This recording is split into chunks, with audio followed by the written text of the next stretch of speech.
What a night. It's really all I could say. Tonight's fights were absolutely spectacular from start to finish. There was not a single fight that I watched tonight that I looked at and went, wow, that was boring. It was all absolutely phenomenal. Starting off with Rob Dvalishvili versus Purion. This was an interesting one because I thought going into this fight that Marab was going to essentially do what he did in the first fight and just not allow Purion to really get going.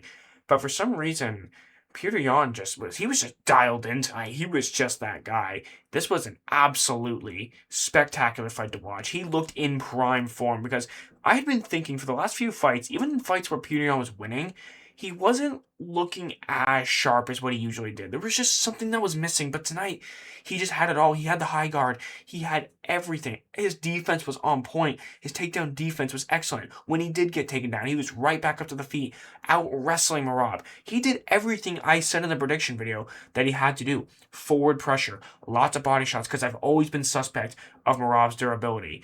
And I knew that Purion had the capabilities to wrestle and outskill Marab in the worlds of mixed martial arts. It's just when it comes to things like pacing and cardio and stuff, Marab is better at that than anybody. And I thought that eventually Marab was going to start to melt him. And to be honest with you, the commentators were making it seem like this fight was overly, or not overly, but extremely competitive. When the reality was, Purion was in charge. I'll give you an example here. This is why I think that DC and Joe Rogan are some of the worst commentators in the sport. No disrespect to them. I think that they're fantastic people. But they are some of the worst commentators in the sport. When you get people saying it's 2018 Jan, right? He won the first two rounds. I thought that was relatively obvious based on damage. Yes, Marab's throwing a lot, and DC was making it seem like it was extremely competitive. But go and watch that. Even watching it live, you can see Marab's doing these big overhands. None of them are landing. Jan's either just making him straight up miss with his really good head movement, he's taking the blocks on his high guard, or he's rolling with them with his shoulders. And it's one of those things where it's extremely frustrating because DC was a fighter. He is a former UFC champion. I don't understand how he is not seeing the things that even I'm seeing, right? And I'm not some professional fighter or anything like that, but you got to call a spade a spade. But they were glazing Marab for the first couple rounds, right? Thinking it might be 1-1. Even Marab could be potentially up 2-0. It's going to be interesting to see how the judges are scoring this. No, Petr Yan was winning those rounds. In my eyes, he did more damage in every single round than Marab. And it was, in my eyes, I thought it was 50-45. Maybe I'd have to go back and rewatch it. Maybe there's some bias involved, but there shouldn't be, right? I do like Marab. He is a very funny, entertaining guy. And it was an extremely good fight overall. And what's next for both these guys? It's going to be the rematch, right? They're going to end up running it back. And I already know people are going to be running the excuse that Marab fought too much, yada, yada, yada. When I literally have said, I do not want to hear those excuses because Marab is the one who called out Petr Yan for December. It wasn't like Petr Yan said, hey, I want you in December when I think you're going to be weak. No, Marab called for this fight in the first place, and it happened. You cannot blame Petr Yan for something that Marab called for. And honestly, but like this was a spectacular fight, and hopefully Marab can go in there and make some adjustments. And he was very honest after the fight, you know. He just lost to the better man tonight, and that's all it is. He didn't want to make any sort of excuses or anything like that. Congratulations to Petr Yan, who is now going to be. I don't know if he's not going to lose to Marab. If he beats Marab in a trilogy, I don't know who beats him. I don't think Umar beats him. I don't think his gas tank's good enough, quite frankly. I don't think Corey Sandhagen beats him. I think Yan's just far too technical. I don't think that Sean O'Malley would beat him in a rematch, to be honest with you. So it's going to be interesting to see how things kind of shape up from here. But moving on to the freakish accident of the card. I don't even know like what to say about this because this was one of those injuries that like people are going to say it was a fluke and maybe it was. But in my eyes, I don't like to look at stuff like that because Joshua Van caused the damage in the first place. He was the one who kind of, I don't want to say he threw Pantoja, but he caught the kick or whatever it was. He had his leg and kind of almost threw Pantoja, or Pantoja kind of fell, or whatever it was. He caused that arm to break. If he did not catch that kick, if he is not throwing Pantoja, if Pantoja's not tripping trying to get out of that, he is not breaking his arm. So you can't say that that wasn't something that, I don't want to say it was intentional. I don't think he intentionally broke his arm, obviously. But to say it was a fluke, no, Joshua Van caused that damage. He did the correct techniques to put himself in that position to break Pantoja's arm in the first place. So it's going to be interesting to see where Pantoja goes from here as well, because he's 35 years old. He's going to be 36 soon. In the flyweight division, that does not suit you very well. If Pantoja was like 30, 31, 32, okay, then maybe he'll come back and see. But I think this is going to be like an Anderson Silva type of situation where he's going to be injured. He's going to break his arm just like how Anderson broke his leg, and he's not going to come back the same. There is a very likely possibility that something like that takes place. And for the time being, I think that Joshua Van needs to fight Tatsuro Taira, I guess, because Pantoja's probably going to be out for a year. So we got to keep the flyweight division going. Joshua Van is going to be an active champion, and it'll be very interesting to see what happens from here, because I wanted to see where Joshua Van's takedown defense was at. Unfortunately, we didn't get to see that, but we will see that against Tatsuro Taira, who, I gotta be honest, I might favor Taira to beat Joshua Van, because, again, this is one of those things where I don't know where his takedown defense is at against the elite level competition, because Taira was taking down Brandon Moreno, and Taira is a very skilled grappler, and Joshua Van's a blue belt. I said this in the prediction video. I'm going to say this now.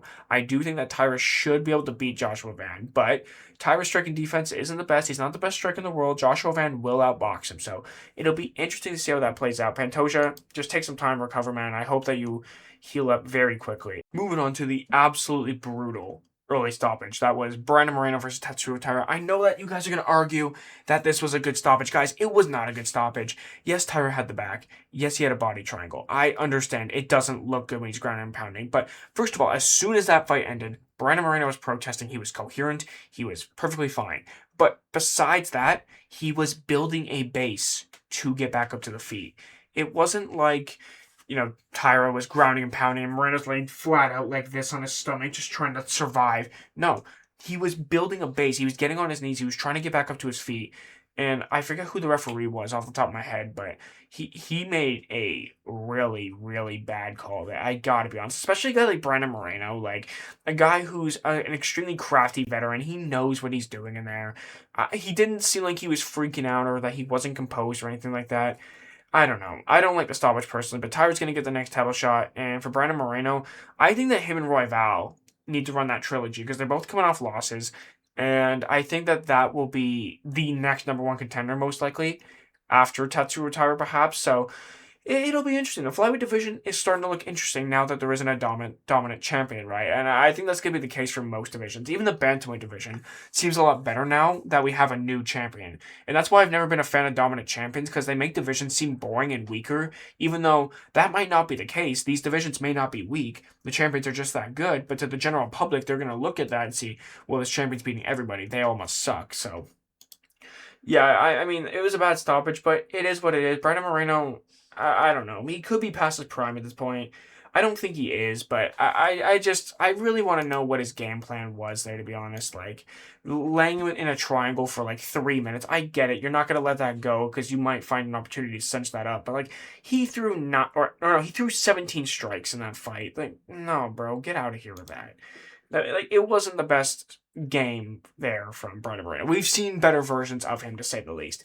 And speaking of better days, Henry Cejudo is now officially retired. He lost to Peyton Talbot by way of decision, which we all expected to happen, but I don't think we thought that Peyton Talbot was going to be taking down Henry. But we did expect him to be using his height, his reach, his general size as a way to overpower the legs of Henry. Henry's not a good bantamweight. He is a much better flyweight than he is a bantamweight, and it's very much showing in these fights.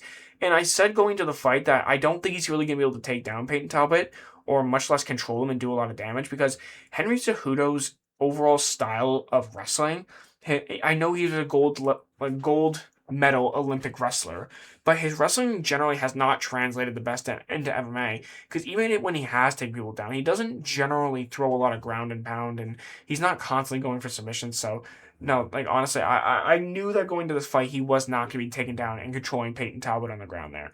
But he did show a lot of heart. He didn't give up on himself. It was a fantastic fight. Say whatever you want about Henry Cejudo, but at the end of the day, he showed a lot of heart. He really dug it out and slugged it out with a guy who, let's be honest, he's just the next generation fighter. Peyton Talbot is a good fighter, but now he's going to be entering that top 10 realm where I don't know if he beats the likes of Sean O'Malley. I don't know if he beats the likes of Song Yadong, for instance. Like, Yeah, it's gonna be tricky. It's gonna be tricky, but happy retirement, Henry Cejudo. You had a fantastic career. I know people are gonna be dogging on you, but you know what, man?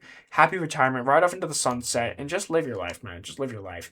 And moving on to the draw of the card. So yeah, I did score this a draw. I thought round two was definitely a 10-8. Jan Blachowicz won rounds 1 and 3. They both scored knockdowns in the fight too, which was pretty interesting to say the least. But if Jan Blachowicz just did not get knocked down, he would have won this fight. And I did predict him to win this fight. And it's because of the power. It's because of the experience. It's because of the skill.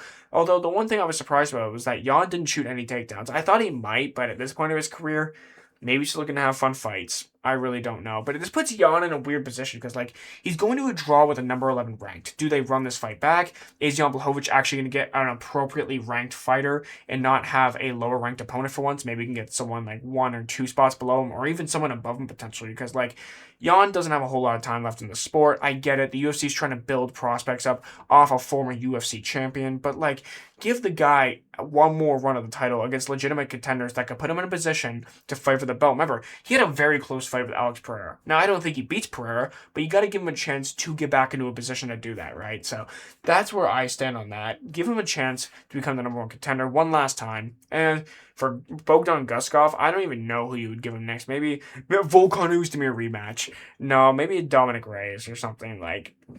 I don't know. Unless they want to run this one back. If they want to run it back, fine. But guys, this card was absolutely amazing. Like, I really did enjoy watching this card. Let me know your guys' thoughts on the entire card. Thank you so much for watching. If you guys enjoyed, make sure to leave a thumbs up. Make sure to subscribe. I'll see you guys later. Peace.